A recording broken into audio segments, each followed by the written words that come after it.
नमस्कार.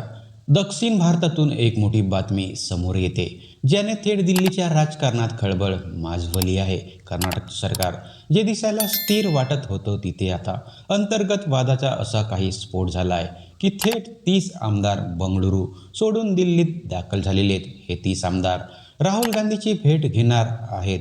पण प्रश्न असा आहे की ही भेट फक्त शिष्टाचार आहे की मुख्यमंत्री बदलण्याची तयारी? काय कर्नाटक सरकारमध्ये ऑपरेशन लोटसची भीती आहे की स्वतः काँग्रेसचेच नेते एकमेकांचे पाय खेचतायत? आजच्या स्पेशल रिपोर्टमध्ये आपण कर्नाटकच्या राजकारणातल्या या मिडनाईट ड्रामाचा पर्दाफाश करणार आहोत. शेवटपर्यंत पहा, कारण हे प्रकरण फक्त कर्नाटकच नाही तर आगामी काळात देशाच्या राजकारणाची दिशा बदलणारं प्रकरण ठरू शकतं. नमस्कार मंडळी, मी गंगाधर तित्रीमारे. नेमकं प्रकरण काय आहे ते आधी समजून घेऊया. काल रात्रीपासूनच कर्नाटकच्या राजकारणात हालचाली वाढू लागलेल्या काँग्रेसच्या 30 आमदारांचा गट अचानक एकत्र येतो आणि विमानाने दिल्ली गाठतो. याचं नेतृत्व कोण करतंय आणि हे आमदार कोणत्या नेत्याला भेटणार आहेत? हे सर्व आमदार राहुल गांधी आणि मल्लिकार्जुन खरगे यांची भेट घेणार आहेत. सूत्रांच्या माहितीनुसार हे आमदार स्थानिक मंत्रिमंडळ आणि प्रशासकीय कामांवर नाराज आहेत. जेव्हा 30 आमदार एकाच वेळी दिल्लीत धाव घेतात तेव्हा त्याचा अर्थ स्पष्ट होतो, काहीतरी मोठं शिजतंय. यामध्ये कर्नाटक काँग्रेसमध्ये 2 गट आहेत, हे कोणापासून लपलेलं नाही.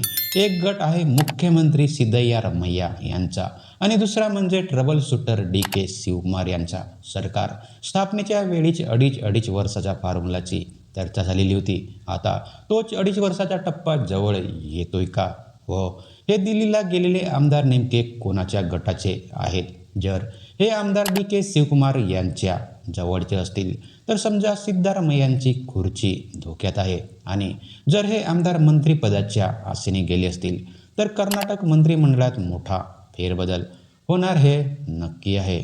सर्वात महत्त्वाचे म्हणजे या सगळ्यात भाजप कुठे आहे? कर्नाटक भाजपने आधीच दावा केलेला आहे की हे सरकार जास्त काळ टिकणार नाही. जरी हा काँग्रेसचा अंतर्गत प्रश्न असला तरी 30 आमदारांची नाराजगी भाजपसाठी सुवर्णसंधी ठरू शकते.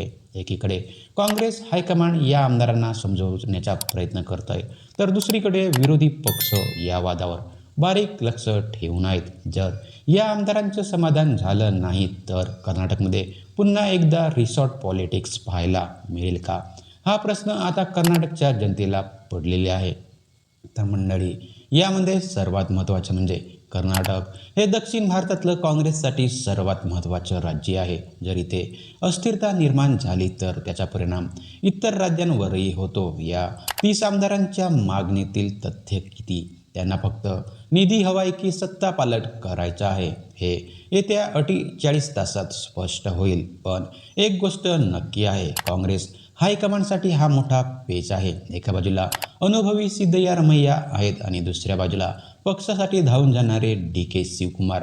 या दोघांच्या वादात सामान्य जनता आणि विकास कामे मात्र भरडली जात आहे. तर मंडळी, कर्नाटकच्या राजकारणातला हा भूकंप लवकरच शांत होईल की सुनामी येईल हे पाहणं औत्सुक्याचं ठरेल. हे तुम्हाला काय वाटतं? सिद्धरामय्या यांनी मुख्यमंत्री पदाचा राजीनामा द्यायला हवा का? आणि कर्नाटकमधल्या या वादाचा फायदा भाजपला होईल का? तुमच्या प्रतिक्रिया कमेंट्स बॉक्समध्ये नक्की कळवा व व्हिडिओला शेअर करायला विसरू नका आणि चॅनलला सबस्क्राईब करा. तोपर्यंत